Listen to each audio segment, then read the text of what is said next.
Hi friends, ఈరోజు మేము మిమ్మల్ని ఒక రహస్యమైన దేవాలయానికి తీసుకెళ్ళబోతున్నాం. ఈ దేవాలయంలో చాలా మిస్టరీలు దాగిన్నాయి.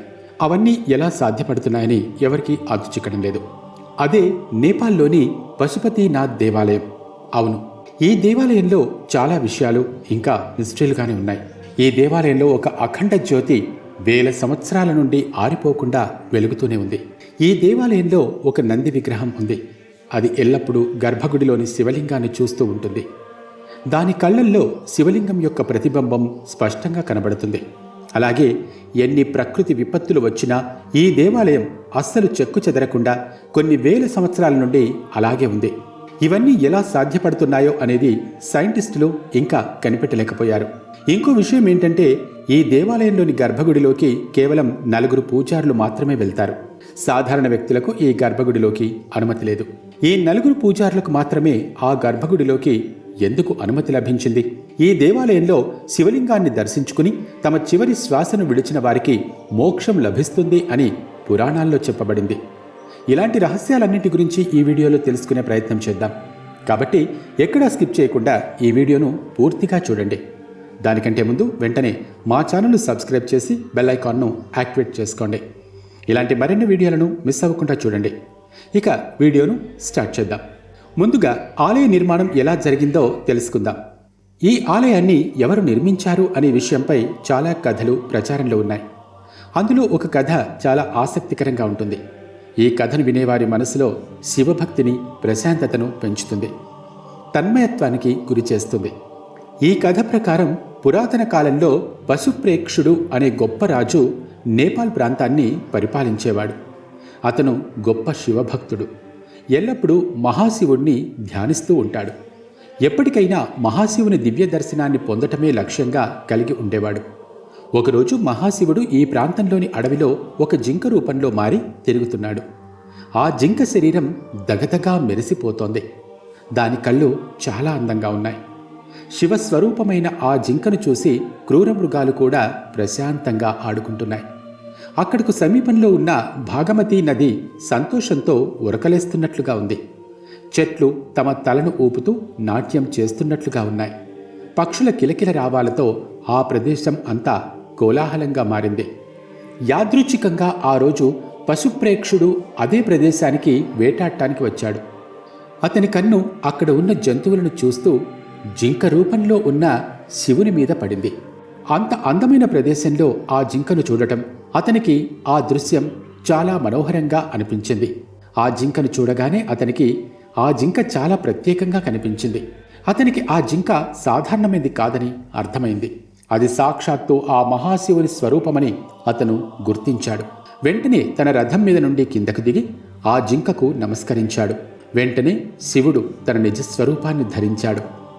ఆ దివ్యమైన తేజోభరితమైన రూపాన్ని చూసి పశుప్రేక్షుడు భావోద్వేగానికి గురయ్యాడు. అతని కళ్ళ నుండి నీళ్లు కారటం మొదలయ్యాయి. తన్మయత్వంతో ఆ మహాశివునికి నమస్కారం చేశాడు.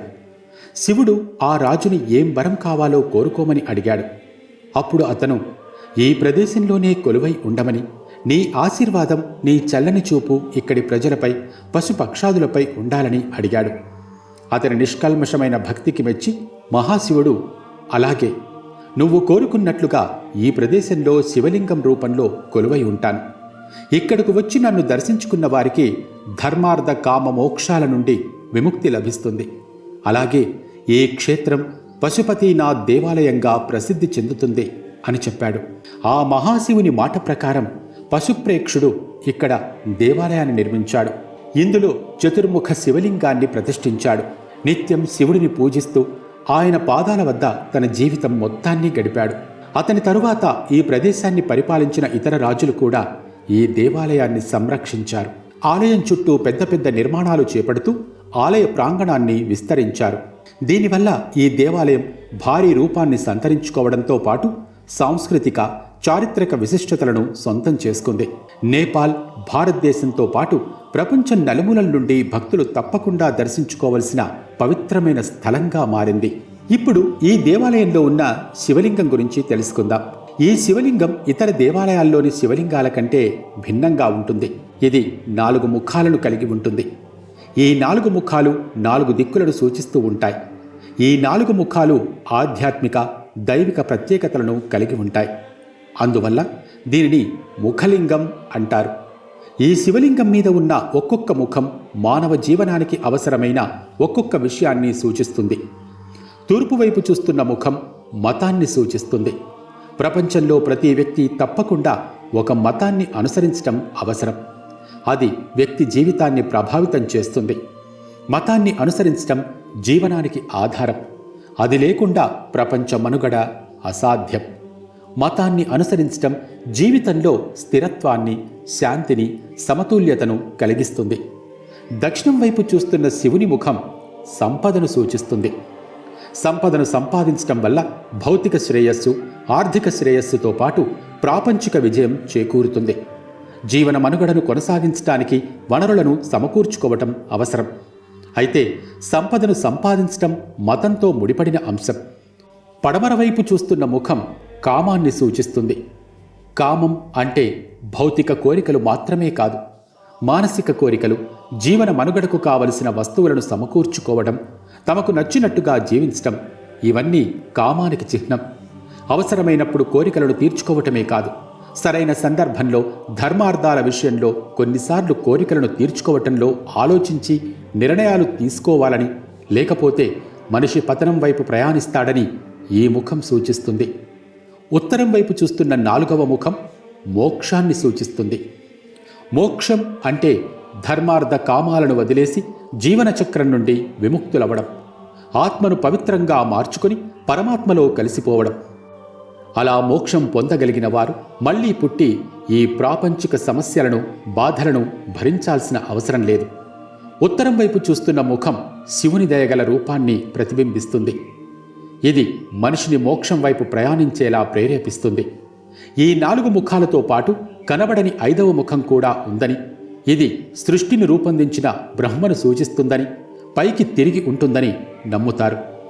ఇది ఆ పరమశివుని దృష్టి, సృష్టి అంతటా వ్యాపించి ఉందని తెలియజేస్తుంది. అలా ఈ ముఖ శివలింగం మానవ జీవితంలోని అన్ని విషయాలను సూచిస్తుంది. ఇది ప్రతి ఒక్క భక్తుణ్ణి ఆధ్యాత్మికత వైపు నడిపిస్తుంది. ఈ శివలింగాన్ని దర్శించుకున్న వారు తన్మయత్వానికి గురవుతారు. ఇప్పుడు ఈ దేవాలయంలోని గర్భగుడిలోకి కేవలం 4 ప్రత్యేకమైన పూజారులు మాత్రమే ఎందుకు వెళ్తారో చెబుతాను వినండి. ఈ దేవాలయంలో శివలింగాన్ని ప్రతిష్ఠించిన గర్భగుడిలోకి ప్రత్యేకంగా నియమించిన 4 పూజారులు మాత్రమే వెళ్లి శివలింగాన్ని పూజిస్తారు. సాధారణ భక్తులతో పాటు ఆలయంలోని ఇతర పూజారులకు కూడా ఈ గర్భగుడిలోకి వెళ్లే అవకాశం లేదు. దీనికోసం ప్రత్యేకంగా కర్ణాటకకు చెందిన పూజారులను నియమిస్తారు. వారిని భట్ పూజారులు అని పిలుస్తారు. వీరి నియామకంలో చాలా కఠినమైన రూల్స్ ఉంటాయి. గర్భగుడిలోని శివలింగం యొక్క పవిత్రతను కాపాడుతూ ఆ మహాశివుణ్ణి ఎలా పూజించాలో వీళ్లకు మాత్రమే తెలుస్తుంది. ఆ నియమాలు చాలా కఠినంగా ఉంటాయి. వీటిని ఎవరు ఉల్లంఘించలేరు. ఇలా ప్రత్యేకమైన పూజారులను నియమించే పద్ధతి చాలా కాలం నుండి అనుసరించబడుతోంది. ఆ సంస్కృతి సాంప్రదాయాలను కాపాడుతూ నేటికి అనుసరిస్తున్నారు. ఇప్పుడు ఈ దేవాలయంలో ఉన్న దివ్య జ్యోతి గురించి తెలుసుకుందాం. ఆలయం గర్భగుడిలో వెలుగుతున్న ఈ అఖండ జ్యోతి ఈ దేవాలయం అద్భుతమైన రహస్యాలలో ఒకటి. దీనిని పురాతన కాలంలో వెలిగించారని, అప్పటి నుండి నేటి వరకు ఇది ఎప్పుడూ ఆరిపోలేదని చెబుతారు. అలా నిరంతరాయంగా వెలుగుతూ ఉన్న ఈ దీపం ఆ మహాశివుని నిజస్వరూపంగా భావిస్తారు. ఇక్కడకు వచ్చిన భక్తులు ఈ దీపం వెలుగును చూస్తే ఏదో దివ్య శక్తిని చూసిన అనుభూతి కలుగుతుంది అని చెబుతారు. ఈ దీపాన్ని చూసిన వారికి వారిలో ఉన్న నెగిటివ్ ఎనర్జీ అంతా తొలగిపోయి పాజిటివ్ ఎనర్జీతో చార్జ్ అయిన ఫీలింగ్ కలుగుతుంది. ఈ నిరంతర జ్యోతిని చూడటానికి, దాని శక్తిని అనుభూతి చెందడానికి ప్రపంచ నలుమూలల నుండి భక్తులు ఇక్కడకు వస్తారు. ఈ దేవాలయం దగ్గర ప్రవహిస్తున్న భాగామతి నది ఎంతో పవిత్రమైందిగా హిందువులు నమ్ముతారు.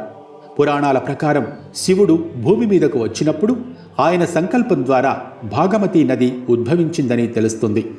అందువల్ల ఈ నదిలో ప్రవహించే నీరు ఆ మహాశివుని ప్రసాదమని, ఈ నీటిలో స్నానం చేస్తే మానవుల పాపాలన్నీ తొలగిపోతాయని, రోగాలన్నీ నయమైపోతాయని భావిస్తారు. నేపాల్ దేశం రాజధాని అయిన ఖాట్మండు ద్వారా ప్రవహిస్తున్న ఈ భాగమతి నది నేపాల్ దేశంలోని గంగా నదిగా పేర్కొంటారు. ప్రతిరోజు వందల సంఖ్యలో భక్తులు ఈ నదిలో స్నానం చేసి నది ఒడ్డున పూజలు చేస్తారు. పశుపతినాథ్ దేవాలయానికి దగ్గరలో ఉన్న ఘాట్లలో చనిపోయిన వారికి అంతిమ సంస్కారాలు నిర్వహించడం వందల సంవత్సరాల నుండి వస్తున్న ఆచారం. చనిపోయిన వారి బూడిదను ఈ నదిలో కలపడం ద్వారా ఈ నది నీరు వారి ఆత్మను పవిత్రం చేస్తుందని, వారి ఆత్మను పరమశివుడిలో ఐక్యం చేస్తుందని హిందువులు నమ్ముతారు. పశుపతినాథ్ దేవాలయం పవిత్రతతో పాటు దాని దృఢమైన నిర్మాణం వల్ల కూడా ప్రపంచవ్యాప్తంగా ప్రసిద్ధి చెందింది. వేల సంవత్సరాల నుండి ఈ దేవాలయం ఇక్కడ ఉన్నప్పటికీ ఇప్పటి వరకు ఎన్ని తుఫానులు, భూకంపాలు, ఇతర ప్రకృతి విపత్తులు వచ్చినా కూడా ఏమాత్రం చెక్కు చెదరలేదు.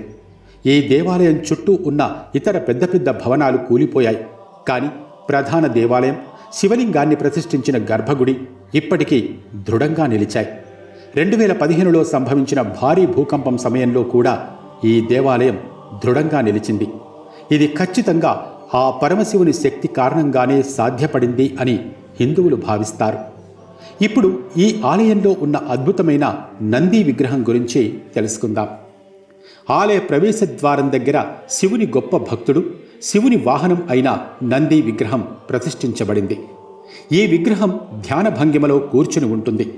ఇక్కడ నంది నిరంతరం తన స్వామి మహాశివుని ధ్యానంలో మునిగిపోయి ఉంటుందని, ఈ నంది ముందు నిలబడి లేదా కూర్చుని తమ కోరికలను కోరుకుంటే అవి నేరుగా శివుని వరకు చేరుకుంటాయని విశ్వాసం. మరొక ఇంట్రెస్టింగ్ విషయం ఏంటంటే, ఈ నంది కళ్ళల్లో శివలింగం యొక్క ప్రతిబింబం చాలా క్లియర్గా కనబడుతుంది. భక్తులు నిజమైన భక్తితో నంది కళ్ళలోకి చూస్తే వారికి తప్పకుండా ఈ ప్రతిబింబం కనబడుతుంది. ఇది పరమశివుని పట్ల నిజమైన భక్తి, విశ్వాసాన్ని సూచిస్తుంది. ఈ దేవాలయంలో శివుని దర్శించుకున్న తరువాత ఈ పరిసర ప్రాంతాల్లో వారికి మరణం సంభవిస్తే వారు ఖచ్చితంగా మోక్షాన్ని పొందుతారని భక్తులు నమ్ముతారు. ఇది ఇవాల్టి వీడియో. ఈ దేవాలయం ప్రత్యేకతలలో మీకు ఏది బాగా నచ్చిందో కామెంట్ చేయండి. ఈ వీడియోను లైక్ చేసి మీ ఫ్రెండ్స్ అండ్ ఫ్యామిలీ మెంబర్స్కి షేర్ చేయండి. ఇలాంటి మరిన్ని ఇంట్రెస్టింగ్ వీడియోలు చూడటానికి వెంటనే మా ఛానల్ను సబ్స్క్రైబ్ చేసి బెల్ ఐకాన్ను యాక్టివేట్ చేసుకోండి. Thanks for watching.